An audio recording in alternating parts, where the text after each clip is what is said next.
Bonjour, j'espère que vous allez bien. Je vous retrouve aujourd'hui pour une petite vidéo un peu spéciale puisque j'ai fait de la teinture végétale et du coup je voulais vous en parler, vous montrer un petit peu ce que j'avais fait et comment ça s'était passé.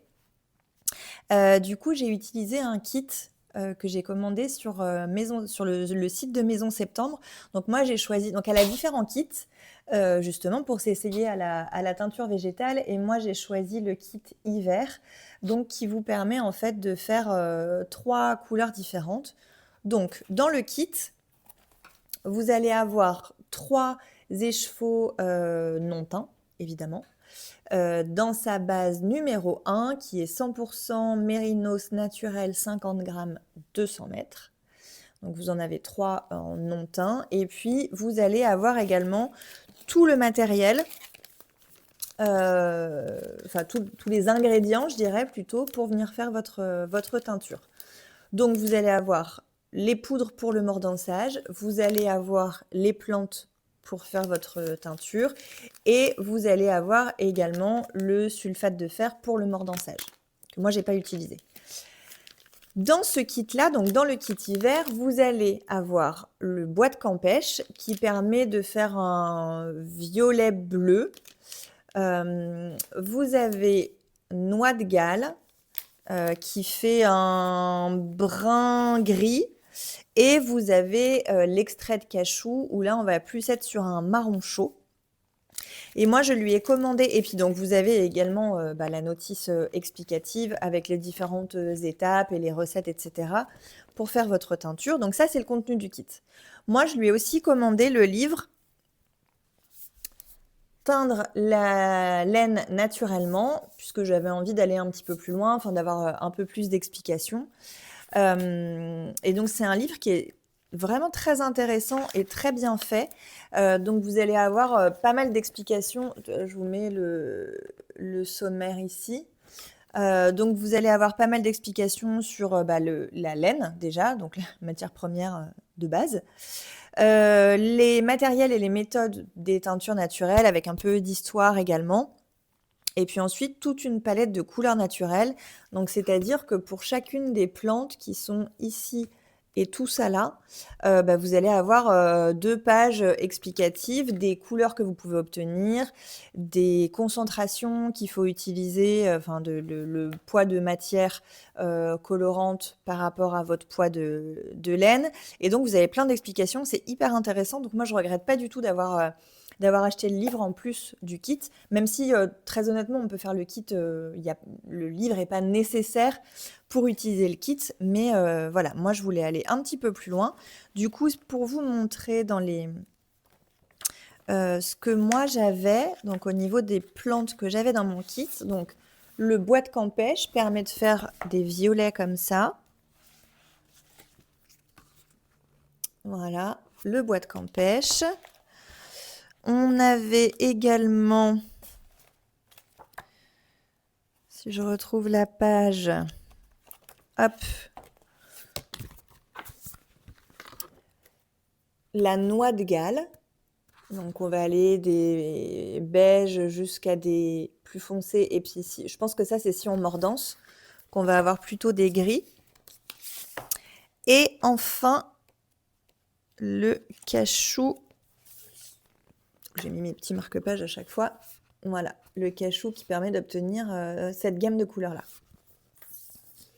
Donc je me suis lancée et en fait en regardant un petit peu dans le livre, j'ai vu qu'on pouvait faire de la teinture à l'ortie. Et il se trouve que de l'ortie, j'en ai pas mal dans mon jardin. Donc je me suis dit que j'allais essayer. Donc voilà la teinture à l'ortie, donc on peut obtenir ces couleurs-là. Ce qui fait que là, vous allez voir dans la suite de la vidéo, je vous ai filmé les différentes étapes.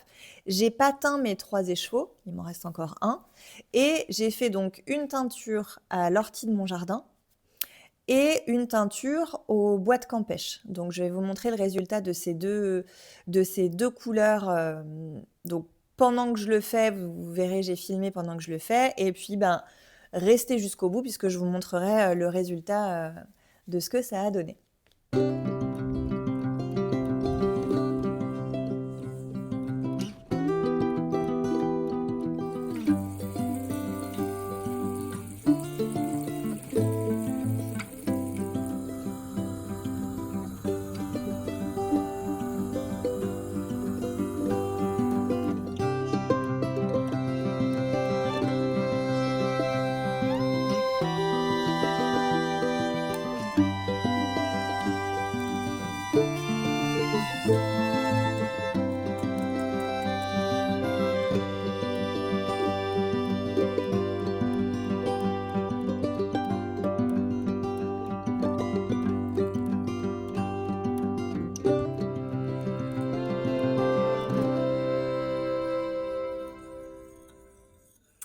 Voilà, donc là j'ai mis mon mélange pour le mordançage dans une casserole avec de l'eau à température ambiante.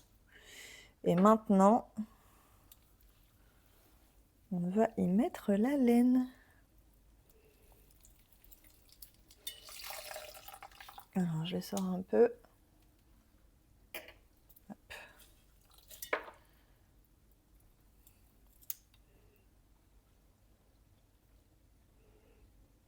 Voilà le premier écheveau.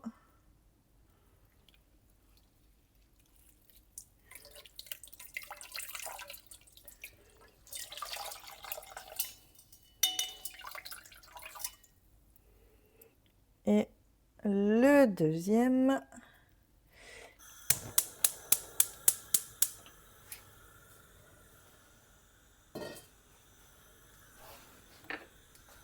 Hop, et maintenant on va faire chauffer à feu doux. Donc, je vais baisser mon feu. Voilà. Et c'est parti!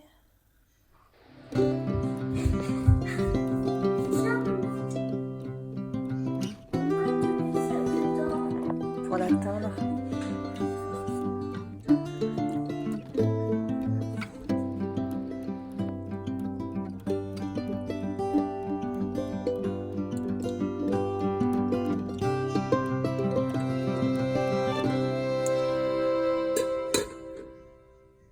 Alors, eh bien, on se retrouve ce matin. Donc là, ça refroidit pendant toute la nuit. Et on va voir ce que ça donne. Ouhou! Donc là, je ne sais pas si vous voyez, mais ça a bien pris la couleur par rapport à hier soir quand je l'ai arrêté. Et donc là, on va pouvoir rincer. Je vais en mettre partout.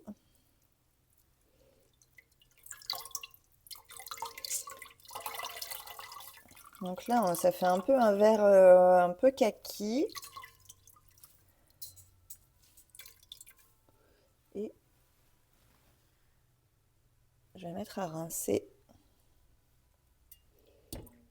Donc là, on va rincer jusqu'à ce que l'eau soit claire. Et après, voilà, donc bah, là, l'eau de rinçage est claire. Donc on va pouvoir essorer et mettre à sécher. Et on verra du coup la couleur finale une fois que ce sera sec.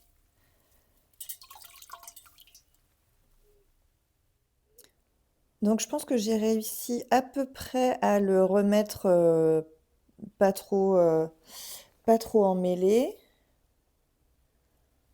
Je me suis servi des attaches en fait pour essayer de remettre un peu les fibres dans le bon sens. Et du coup, celui d'à côté là, attendez, ça bouge. Hop. Celui d'à côté, c'est celui que j'ai mordancé hier en même temps que celui-là. Puisque là, je vais utiliser du bois de campèche et du coup, il y a besoin d'un mordançage aussi. Donc, j'ai mordancé les deux en même temps. Et donc, du coup, on voit vraiment bien la différence de couleur. Là, on voit vraiment que c'est vert, quoi, par rapport à celui qui est pas encore teint. Ça fait un joli vert, je trouve. À voir après quand ce sera sec. Tire un peu sur je dirais un kaki clair. Donc voilà, on va attendre de voir une fois sec. Alors, maintenant, On va faire le bois de Campêche. Donc j'ai regardé du coup dans le livre. Bois de Campêche, il faut 5 à 20% du poids de fibres. J'ai pesé mon écheveau, il fait 57 grammes. Donc si je mets, je suis partie sur 15% et du coup ça me fait 8 grammes et demi. Donc on va peser.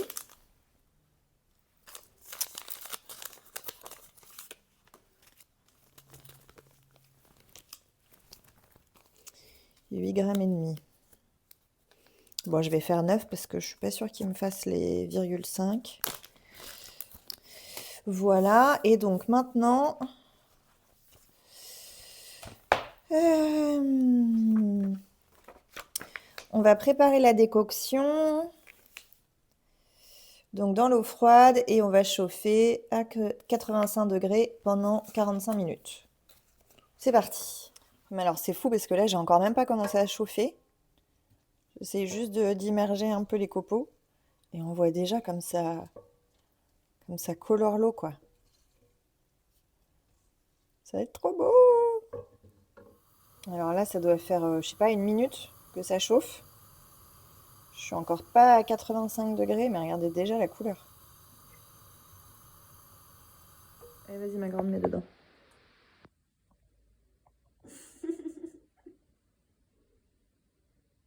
Dirait du jus de cassis. Ça colore. Ouais. Ça colore vite, hein? C'est parti pour le rinçage.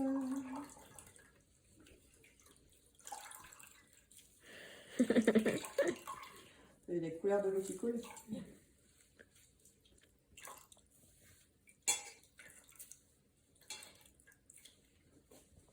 Ça a l'air trop beau. Ouais.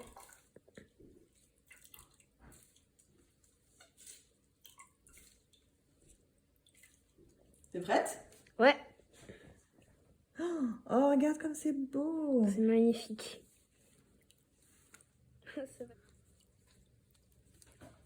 Ouais, l'eau, elle est déjà bien bleue. Bon, mon bac est bleu, donc du coup, on voit pas trop, mais Ça fait bleu foncé. on voit quand même que regarde là sur le bord. Et voilà. Donc là, il n'y a plus qu'à attendre que ça sèche. Ça fait super beau la couleur.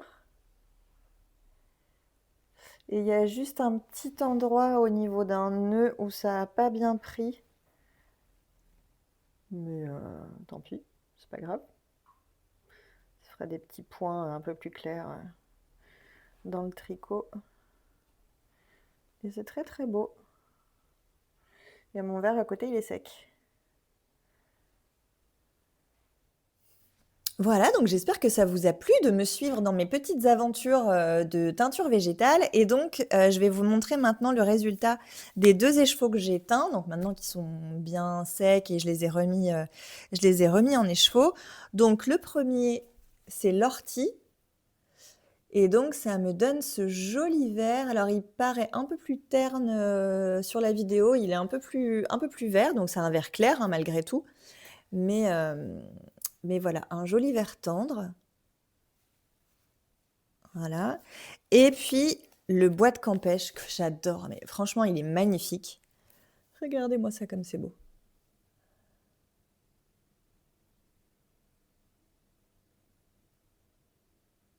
Voilà. Donc là, j'ai de la lumière juste au-dessus de moi. Donc ça fausse un peu les couleurs. Mais franchement, c'est très, très, très, très beau.